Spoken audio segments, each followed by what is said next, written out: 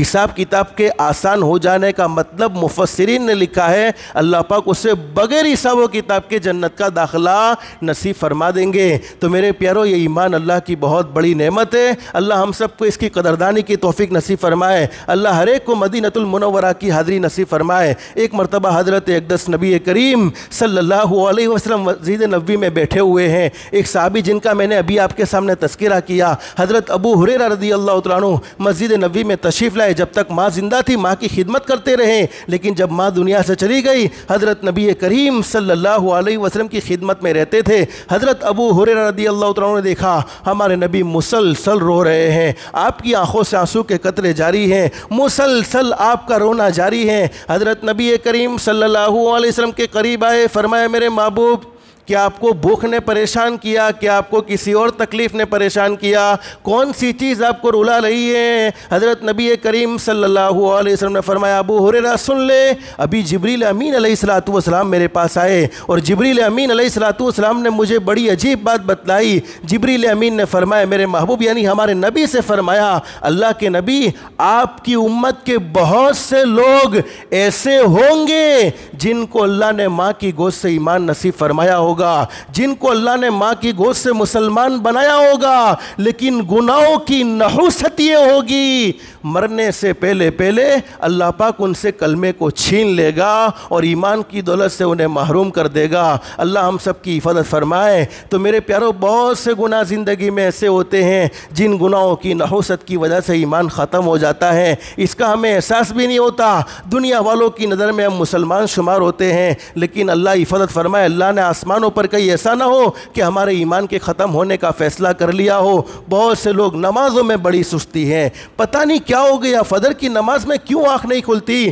حدیث شریف میں موجود ہے، بخاری شریف میں حدیث موجود ہے، حضرت اقدس نبی کریم صلی اللہ علیہ وسلم نے ارشاد فرمایا جو اللہ کا بندہ فجر کی نماز میں اذان ہو جائے آنکھ تو ہر ایک کی کھلتی ہی کھلتی ہے۔ یہ تو بڑی جھوٹی بات ہے کہ ہماری آنکھ نہیں کھلتی۔ جب فلائٹ کا سفر کرنا ہوتا ہے تو بولو آنکھ کھلتی کہ نہیں کھلتی، ٹرین کا سفر کرنا ہوتا ہے تو آنکھ کھلتی کہ نہیں کھلتی، ہر ایک کو اللہ پاک جگاتے ہیں۔ یہ عجیب بات ہے۔ حدیث شریف میں حضرت نبی کریم صلی اللہ علیہ وسلم کی ایک حدیث میں یہاں تک لکھا ہے کہ فجر کی جب اذان ہوتی ہے تو شیطان انسان کے بستر پر آ جاتا ہے اور کہتا ہے نم یا حبیبی، نم یا حبیبی، بیسٹ مارو فرینڈ، حبیبی یعنی مارو جگری دوست، سوئی جا હજી તો ઘણો ટાઈમ છે, અરે 55ની જમાત છે ને, આપણે 30 પર ઉઠી જશું, 35 સુધી વજુ થઈ જશે, 40 સુધી આપણે બધું ફારિગ થઈ જશું ને ઇન્શાલ્લાહ જમાતમાં શરીક।